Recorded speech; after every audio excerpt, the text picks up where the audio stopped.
नहमदुहु व नसल्ली अला रसूलिल करीम अम्मा बाद फ़अऊज़ु बिल्लाहि मिनश शैतानिर रजीम बिस्मिल्लाहिर रहमानिर रहीम अल्लाहुम्मा सल्लि अला सय्यिदिना व मौलाना मुहम्मदिन व बारिक व सल्लिम व सल्लु अलैहि अल्लाहुम्मा सल्लि अला सय्यिदिना मौलाना मुहम्मद मलाइस समावाति मलाइल अर्दि मलाइल अर्शिल अज़ीम। अस्सलाम वालेकुम नाज़रीन, मैं हूं आपका होस्ट साहबज़ादा मोहम्मद ज़ाहिद रशीद फ़कीर हुसैनी और आप हमारा ऑफिशियल यूट्यूब चैनल सरकार जी मुल्तान शरीफ आस्ताना आलिया रशीदिया देख रहे हैं। उम्मीद करता हूँ खुदावंद ज़ुल जलाल से कि आप तमाम लोग खैरियत से होंगे। तो चलते हैं जल्द अज जल्द आज के ख़ास मौजू की तरफ, और जिसके लिए आज बड़ा कीमती वक्त निकाला। कीमती इसलिए कहूँगा कि अभी अभी एक महफ़िल ख़त्म करके पहुँचा हूँ और थोड़ा सा वक्त है, जाके फिर दूसरी महफ़िल अटेंड करनी है। तो इस दरमियान सोचा कि थोड़ा सा टाइम निकाल के एक वीडियो बनाकर अपलोड करते हैं। अपलोड तो मेरा मुश्किल हो जाएगा अब करना, लेकिन चलें वीडियो बना लेते हैं। आज का ख़ास मौजू है रिज़्क़ की बंदिश के हवाले से। और अक्सर लोगों की शिकायत थी, मैंने पहले भी इस पर मेरे ख्याल में ग़ालिबन 1 से 2 वीडियो अपलोड की हैं इस मौजू पे, लेकिन आज का इसरार था कि सरकार जी कुछ ऐसा ख़ास अमल जो बंदा नाचीज़ के लिए तीर बहादफ हो। अमल तो मेरे ख्याल में जो पहले 2 वीडियोज़ अपलोड की हैं, सूरह वाक़िया कुरान पाक की सूरत है जिसका वादा है रब्बे ज़ुल जलाल की तरफ से, तो तीर बहादफ है।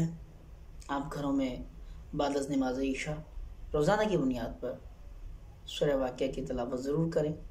जो तिलावत नहीं कर सकते कम अज़ कम सुन लें, इंशाअल्लाह अल्लाह पाक बरकतें देगा। दूसरा भी तरीका मैंने वीडियो में अपलोड किया था कि अगर आप सुबह नाश्ते की पहली रोटी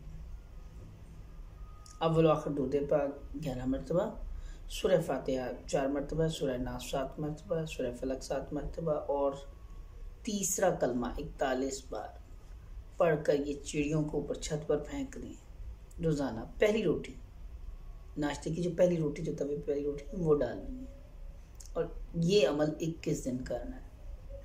इंशाअल्लाह तबारक तआला जितनी मर्ज़ी रुकावटें हों आपके रिज़्क़, किसी ने खाला पीला सिफली जो भी किया हो, अल्लाह पाक करम फरमाएंगे। हर तरह की रुकावट दूर ज़रूर होगी। आप इस अमल को ज़रूर करके देखें। और एक और, क्योंकि तीर बहादफ कहा गया है, वो दोनों अमल भी बड़े तीर बहादफ हैं। एक और बड़ा प्यारा नुस्खा कीमिया कहूँगा, ये उन लोगों के लिए जो कुरान पाक नहीं पढ़े। अक्सर लोग कहते हैं कि सरकार जी आप कुरान पाक के हवाले सूरतों के हिसाब से बता दें। कई लोग कहते हैं कि हमने नहीं कुरान पाक पढ़ा हुआ। तो ऐसे लोग जिन्होंने कुरान पाक नहीं पढ़ा हुआ, वो मंगल और बुध वाले दिन 1 पाव टोटा चावल, 1 पाव शक्कर, 1 पाव मसूर की दाल, तीनों चीज़ें हम वज़न ले लें और किसी भी ऐसी जगह जहाँ पे उन्हें काला मुकड़ा मुयस्सर हो, किसी कब्रिस्तान के पास, किसी दरख्त के पास, तो वहाँ पे वो 1 पाव टोटा चावल, 1 पाव शक्कर और 1 पाव मसूर की दाल, जो तीनों चीज़ें ली हैं वो हम वज़न, तो वहाँ फेंक दें मंगल और बुध वाले दिन। ये लाजमी करें।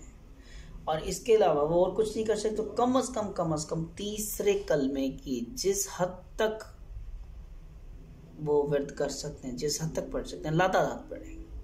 इसकी कोई तादाद ना रखें, तीसरे कलमे की कसरत के साथ पढ़ें।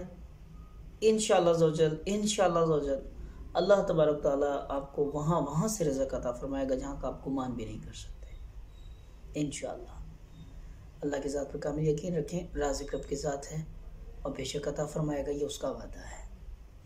हाँ, रहा जो मुश्किलात हैं, जो परेशानियां हैं, वो ये चीज़ें जो मैंने बताए हैं, अमल आप ये करें। इंशाअल्लाह ताला ज़वजल अल्लाह पाक करम फरमाएंगे, आपकी तमाम मुसीबतें परेशानियाँ हमारी दुआ है। और दुआ है कुल मोमिनीन व मोमिनात, मुस्लिमीन व मुस्लिमात के लिए। अल्लाह तबारक जितने भी मेरे भाई परेशान हैं रिज़्क़ के लिए, अल्लाह सबकी परेशानियाँ दूर फरमाए। नेक्स्ट वीडियो के साथ आपके साथ मुलाकात होगी। जब तक के लिए इजाज़त दीजिए, अपनी दुआ में याद रखिएगा। अल्लाह हाफ़िज़, फ़ी अमानिल्लाह।